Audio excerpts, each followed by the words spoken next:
हरे कृष्णा, राधे राधे। आज हम आपको माघ मास का 17वां अध्याय सुनाएंगे।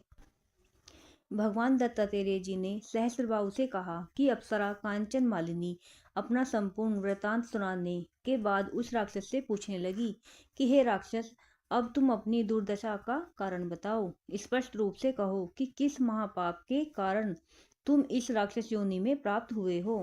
राक्षस बोला कि हे देवी, अपने पूर्व जन्म में मैं काशी में वेद पाठी ब्राह्मण था। पवित्र काशी में उत्तम ब्राह्मण कुल में मेरा जन्म हुआ था। मैं पवित्र कुलोत्पन्न शास्त्रों को जानने वाला तथा धर्मज्ञ था, किंतु मैंने दुराचारी और हिंसक राजाओं, शूद्रों, चांडालों तथा पापियों से अनेकों बार दान ग्रहण किया। इतना ही नहीं, मैंने पवित्र काशी नगरी में अनेकों पाप भी किए। मैंने स्वयं कुपात्रों से दान लिया, परंतु स्वयं कोई भी धर्म कार्य नहीं किया। इसी कारण मृत्यु के पश्चात मुझे घोर नरक की प्राप्ति हुई। मैंने पवित्र धाम काशी में पापी जीवन बिताया था, अतः मैं अनंत काल तक नरकों में यातनाएं भोगता रहा हूँ। अपने पूर्व जन्मों के हाल बताते हुए राक्षस ने आगे कहा, हे देवी, नरकों के भीषण दुखों को भोगने के पश्चात 2 बार गिद्ध के रूप में, 3 बार व्याघ्र के रूप में, 2 बार सर्प के रूप में, 1 बार उल्लू के रूप में तथा 9वीं बार शूकर योनि में भी मेरा जन्म हो चुका है। अब 10वीं बार मुझे यह राक्षस योनि प्राप्त हुई है। इस योनि में मैं सहस्त्रों वर्ष का जीवन बिता चुका हूँ, परंतु मेरा उद्धार नहीं हो रहा। मैंने अपने इस वर्तमान निवास क्षेत्र को असंख्य निर्दोष जीवों की हत्या से 3 योजन के विस्तार तक जीवनहीन कर दिया है। मैंने अनेकों निरपराध जीवों की हत्या की है, जिसके पाप से मैं घोर दुखी तथा अशांत हूँ। हे देवी, आपके दर्शन मात्र का पान कर मुझे अथाह शांति मिली है। अब आप कृपा करके मेरे कष्ट का निवारण की युक्ति बतलाने की कृपा करें। राक्षस के इस प्रकार दीनता पूर्वक निवेदन करने पर परोपकारी अप्सरा कांचन मालिनी कुछ देर तक विचार करके बोली, हे राक्षस, मैं तुम्हारे पाप कर्मों से अवगत हूँ। तुम्हारे कष्ट निवारण की युक्ति मेरे ध्यान में आ गई है। मैं तुम्हें अपने अगणित माघ स्नान के फलों का कुछ अंश दान करूंगी। इससे निसंदेह तुम्हारी मुक्ति होगी। माघ स्नान के अद्वितीय पुण्य फल का वर्णन करना देवताओं के लिए भी पूर्ण संभव नहीं है। हे राक्षस, इस पुण्य फल का मुझे स्वयं अनुभव है, इसलिए मैं तत्काल तुम्हें अपने माघ स्नान का फल दे रही हूँ।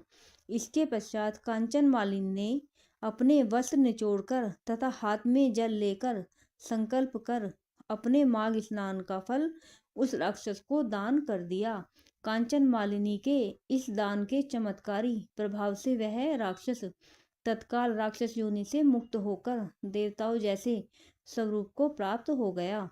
उसी समय देवयोनि प्राप्त कर चुके राक्षस को स्वर्ग लोक से ले जाने के लिए एक दिव्य विमान आ गया।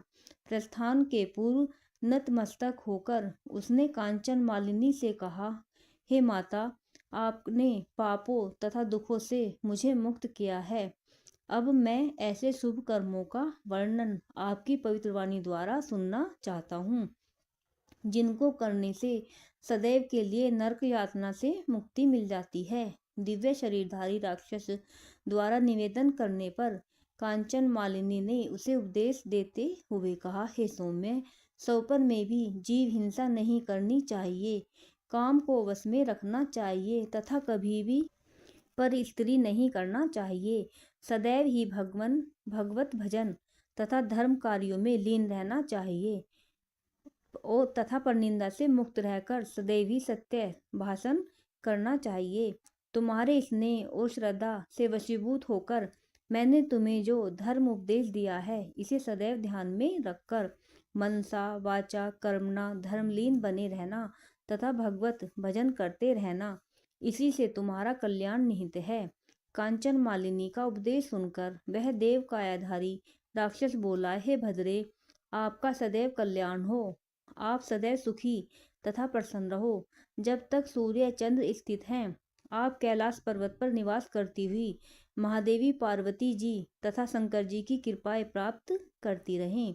ऐसा कहकर वह देव कायाधारी राक्षस विमान पर बैठकर देवलोक को चला गया तथा अप्सरा कांचन मालिनी भी आकाश मार्ग से कैलाश पर्वत पर चली गई। हे राजन, जो भी श्रद्धालु इस अध्याय का भक्ति पूर्वक पाठ करेंगे अथवा सुनेंगे, वे समस्त पापों तथा संतापों से मुक्त होकर सद्गति को प्राप्त करेंगे। उनको स्वप्न में भी कोई दुख नहीं होगा और प्रेत बाधा से मुक्त होकर जीवन में धर्मलीन बने रहेंगे। राधे राधे।